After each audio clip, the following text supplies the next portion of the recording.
من جديد مع أحد أبرز الشهود في البلاغ المقدم ضد الدكتور أحمد نظيف فيما يتعلق بقضية اللوحات المعدنية، الدكتور صادق رضوان رئيس المكتب الاستشاري الألماني. دكتور، قبل قليل حضرتك كنت تتحدث عن ضرورة تحديث اللوحات المعدنية. بعض المواطنين وأنا منهم الحقيقة لم نفهم لماذا كان على الحكومة المصرية في هذا التوقيت أن تأخذ خطوة تغيير اللوحات المعدنية التي كانت تحتوي على أرقام فقط إلى لوحات أخرى تحتوي على حروف وارقام ودلاله الحروف اللي هي في الغالب بتكون كلمه غير مفهومه، بعض غير الكلمات غير مقروءه. محترمه كمان. تمام. اللوحه تغيير، اول حاجه بالنسبه لاسئله حضرتك، رقم واحد، تغيير اللوحه في مصر شيء واجب علشان نطور من مصر، ده رقم واحد. رقم اتنين، تشكيل اللوحه بمنتهى السهوله. اللوحه المربعه اللي تم استيرادها من الخارج ما عادتش متداوله حاليا في الدول المتقدمه او الدول انا بس اللي اقول على اللوحه القديمه كانت ايه مشكلتها؟ اللوحه القديمه ما تنفعش خلاص. ليه بقى؟ العصر بتاعها انتهى. اللي هو في عشان ايه؟ علشان لا تهدف النهارده. اصل اللوحه هي عنوان مالك او قائد السياره في العالم، في الدول خارج مصر، انها بتهدف ان هذه السياره من مصر. بمعنى النهارده لما اسافر انا بعربيتي مثلا تركيا ما بيقروش عربي، فبالتالي حصل نوع من الحادثه، ضربنا حد بالعربيه، حصل حادثه، حصل اي حاجه. ازاي النهارده الراجل بتاع المرور هياخد بيانات العربيه؟ مش هيعرف ياخد حاجه. يعني هل كان اضافه الحروف الغرض منه تسهيل؟ لا، اضافه الحروف خطا. ليه بقى؟ ليه؟ لان الحروف اللي اتضافت هي حروف عربيه، فعشان نضيف الحروف فنضيف، لازم نضيف حروف انجليزيه. ايوه، بس حضرتك عارف ان الرجل المرور اللي بياخد المخالفه بالظبط، في وده اللي الغالب هنعمل، ما ده اللي هنعمل لها ستوب. تمام. نعم. فبالتالي هو بنشوف اللوحه حسب حاله الدوله او حسب وثقافتها ولغتها المستخدمه. فاللوحه اللي كانت لازم تتعمل في مصر تتعمل لوحه مستطيله مقاس 52 سم بالطول و11 سم بالارتفاع، اللي هي زي اللوحه اللي بتشوفيها في دول اوروبا بالظبط. تمام. اللوحه دي بتنقسم الى 4 اقسام. القسم الاول على الشمال اللي بيشمل كلمه مصر من فوق باللغه العربيه، وتحت كلمه مصر علم مصر، وتحت علم مصر كلمه ايجيبت بالانجلش. ده الجزء الاول على الشمال. الجزء الثاني على الشمال بيشمل 3 ارقام اللي هم بيهدفوا الى المحافظه، اللي احنا بنحط 002 يعني القاهره، 003 الكود الخاص بكل محافظه، ما يشبه الكود لكل محافظه. يبقى ده الجزء الثاني على الشمال. الجزء الثالث على الشمال يبقى 3 ارقام يرمز الى كود المدينه نفسها داخل المحافظه. الجزء الاخير بيبقى 4 ارقام بيشمل بيانات مالك السياره. بس حضرتك بتتكلم عن رقم طويل جدا يعني. لا لا لا لا، مش طويل ولا حاجه. ده يعني يخيل ان هو طويل. نعم. بس لما يجي يتنفذ هو مش طويل. هو سهل جدا. ليه؟ لان كود المحافظه على طول بمجرد العين ما بتشوفه بتبقى عرفت المحافظه دي منين. بدل ما كنا زمان بنكتب محافظه الغربيه ملاك اسكندريه بالظبط كده. نعم. تمام. فالكود معروف من التليفون، من التليفون بتاعه. فبالتالي الموضوع سهل، الموضوع ما فيهوش اي نوع من يعني اللي حضرتك بتقوله برضو في النهايه مسائل فنيه يمكن الاتفاق بالزبط. او الاختلاف حواليها، لكن وجه الفساد في الموضوع ده هو المساله وهو السؤال هنا. وجه الفساد في الموضوع هو استيراد منتج نهائي من اول التعاقد.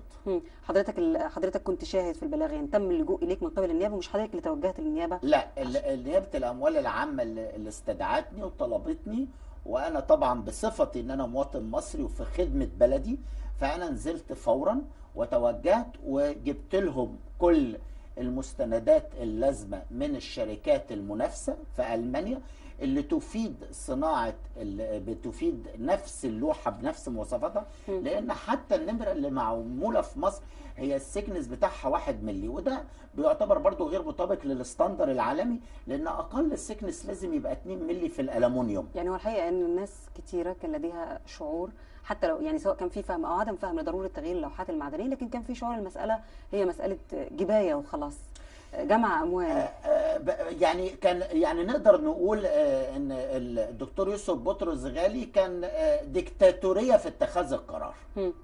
يعني عشان احطها لك في المعنى الصحيح بتاعها. هل لان في نقطه كمان يعني احنا ما تطرقنا لهاش، ده نقطه مهمه جدا حضرتك.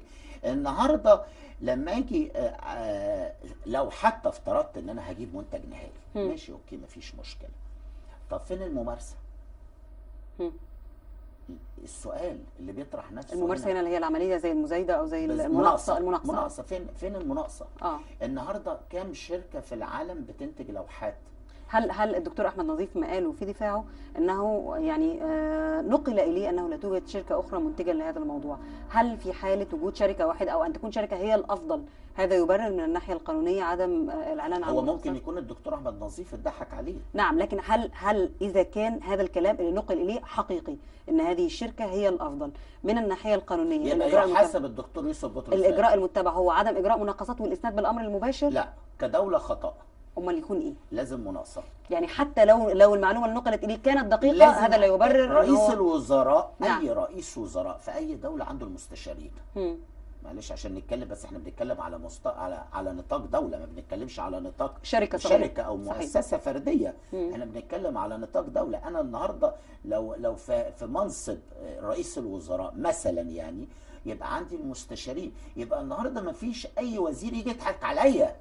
لازم النهارده لما يجي وزير حتى من الناحيه القانونيه، انا بس كنت حابه اعرف اتاكد من حضرتك انه حتى لو كانت المعلومه صحيحه فهذا لا يبرر عدم اجراء مناقصات، بصرف النظر اذا كان ده الكلام وصل فعلا للدكتور احمد نظيف ام لا. طيب، البعض استغرب ان من بين قضايا اخرى كان يتوقع انها هي التي تفتح، فتحت فقط قضيه اللوحات المعدنيه. حضرتك في تقديرك ما علمته لماذا فتحت هذه القضيه وكانت هي القضيه الاولى اللي تم توجيه الاتهام من خلالها للدكتور احمد نظيف؟ والله انا اتطلب مني في هذه القضيه زي ما قلت لحضرتك الشهاده في هذا الموضوع والمستندات. تمام. ورأيي الشخصي بصفتي بصفة عملي، وقدمت كل شيء. بس طبعا النهاردة القضاء أكيد عنده بعض المواضيع الأخرى، وأكيد هو صاحب القرار في انه عاوز يفتح مواضيع اخرى او لم يفتح مواضيع اخرى. القرار هو القضاء هو صاحب القرار في هذا. نعم. قضايا اخرى متعلقه بموضوعات مشابهه ولها علاقه برضو بخبره حضرتك كاستشاري للشركه الالمانيه الاستشاريه، وهي قضيه شركه مرسيدس، قضيه رشوه مرسيدس. هل حضرتك كان لديك اي معلومات او طلب منك استشارات خاصه فيما يتعلق بهذه القضيه؟ لا، انا ما عنديش فكره بهذا الموضوع، بس في نقطه الفساد اللي الحمد لله يعني انتهى مع ثوره 25 يناير. ده بيبوظ شكل مصر امام العالم الاوروبي. طيب، يعني دي مساله منتهيه، لكن من الناحيه الفنيه اللي حضرتك مطلع عليها، ما عنديش عاده عندما يتم اجراء صفقات بهذا الحجم مع شركات كبيره مثل شركه مرسيدس، تمام، ايه الاجراءات اللي عاده بتكون متبعه، وايه الابواب التي يمكن ان تفتح للفساد؟ ايه الابواب اللي الفساد ممكن يدخل منها في هذه الصفقات الكبيره؟ ما هو مين اللي عرض الفساد في الاول؟ نعم، هو الجانب الالماني هو اللي عرض الفساد ام الجانب المصري؟ هو الجانب الالماني كل اللي يهمه ايه؟ يعني شركه مرسيدس في الاول والاخر هي شركه منتجه، انت تستحوذ على صفقه بعينها بالظبط، هي عاوزه تبيع. صحيح، تمام. فالنهارده النهارده الجانب المصري هو الجانب المشتري، فبالتالي الجانب المصري النهارده مش قاعد على الكرسي، او الشخص المسؤول مش قاعد على الكرسي لصالح الوطن، هو قاعد على الكرسي لصالحه الشخصي. هل الشركات الكبرى مثل مرسيدس وغيرها كيف يتم، يعني شركه هي مؤسسه ولها محاسبه وتعرض ميزانيتها امام الجميع ولها مساهمين تعرض عليهم الميزانيه، كيف تمرر؟ نظام العموله في اوروبا نظام رسمي. في فرق بين العموله والرشوه، احنا بنتكلم عن رشوه. هو رشوه حضرتك فين؟ نعم، رشوه في مصر، ولكن اثبت في المانيا ايه؟ هيثبت ان هو كوميشن عموله وهيخرج بمستندات رسميه. ايوه، هل العموله يمكن ان تمنح لمسؤول رسمي في مقابل اعطاء تفضيل لشركه ما؟ يعني هل لا تندرج عليها صفه الرشوه؟ طبعا. في مرسيدس مش عاوزين نعمل ميكس او خلط ما بين. انا بحاول افهم من حضرتك. ما انا هقول لحضرتك. اتفضل. النهارده اي شركه في المانيا شركه مصنعه مصلحتها الشخصيه. النهارده شركه زي الشركات الكبرى زي شركه مرسيدس ما بيديرهاش اللي هم الشير او المساهمين. تمام. النهارده بيديرها موظفين. كويس. الموظف اللي في شركه مرسيدس ده هدفه الاستراتيجي ان هو يحقق تارجت. تمام.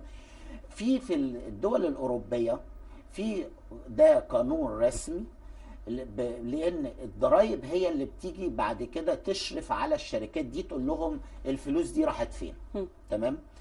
فبالتالي النهارده لما يجي شركه زي شركه مرسيدس، الشخص المسؤول في مصر اللي هو هيبقى مسؤول عن التوقيع لشراء هذه الصفقه او لانهاء هذه الصفقه، فبالتالي النهارده المانيا بتثبتها انها عموله، ملهاش دعوه بقى سوري، ملهاش دعوه بالشخص مين، لا ملهاش دعوه بالشخص مين، اذا كان هذا الشخص لكن شخص مدني نعم. او شخص مسؤول في الدوله. اذا كانت المساله تفجرت من الولايات المتحده الامريكيه وفي اطار انها رشوه، يعني لم ينظر اليها من البدايه على انها عموله، نظر اليها على انها رشوه، وتم الحديث في الصحف الامريكيه عن ما عرف برشوه عشان المنافسه ما بين جنرال موتور كومباني وما بين مرسيدس، لان نعم. في منافسه، يعني مؤكد ان هناك كان في تنافس على الصفقه، يعني ان الشركه التي دفعت رشوه وشركه اخرى رفضت ان تتورط ربما في هذه المساله لاعتبارات قانونيه. كيف يمكن ان نحقق شفافيه في هذه الصفقات؟ بوصف حضرتك خبير، اذا كانت الحكومه المصريه او اي حكومه اخرى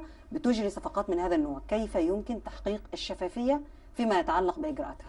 لازم يبقى في اداره في مصر مكونه من المستشارين والخبراء الاقتصاديين لأي صفقات بتتم لصالح الدولة. بمعنى النهاردة مش صعب أبدا إن أنا يبقى عندي كل المعلومات في أي صفقة في أي منتج على مستوى العالم من أي شركة، إن أنا أعرف حقيقة هذا المنتج كام ومواصفاته إيه وظروف المنتج إيه. يعني نعم. لازم أبقى عارف مواصفات المنتج الفنية ومراحل تصنيع هذا المنتج بتتم ازاي، واعرف الاسعار المنافسه اللي موجوده في كل الاسواق العالميه. دي بتتم عن طريق مجموعه من المستشارين، وديت عشان كده انا دايما يعني بقول ان احنا محتاجين في الفتره القادمه في مصر انشاء وزاره جديده اسمها وزاره التخطيط والتطوير. يعني وزاره ثانيه، اذا كان البعض بيقول ان تعقيد الاجراءات البيروقراطيه، حضرتك بتتكلم عن استشاريين وعن ممارسات ومناقصات ومزايدات وغيرها من اساليب قانونيه معروفه لامها الكثيرون في اوقات كثيره بانها بتعقد المسائل، بتخلي فيه بيروقراطيه وتعقيد بيعوق القطاع العام او قطاع الدوله عن اداء مهامه. ازاي نقدر نوصل لحل وسط؟ ما انا عاوز اقول لحضرتك النهارده في صفقه اللوحات المعدنيه مين اللي اتخذ القرار؟ رئيس الوزراء؟ لا الاول بنتكلم عن الدكتور يوسف بطرس غالي وزير الماليه، هو اللي اتخذ القرار. يبقى اتخاذ القرار قرار فردي.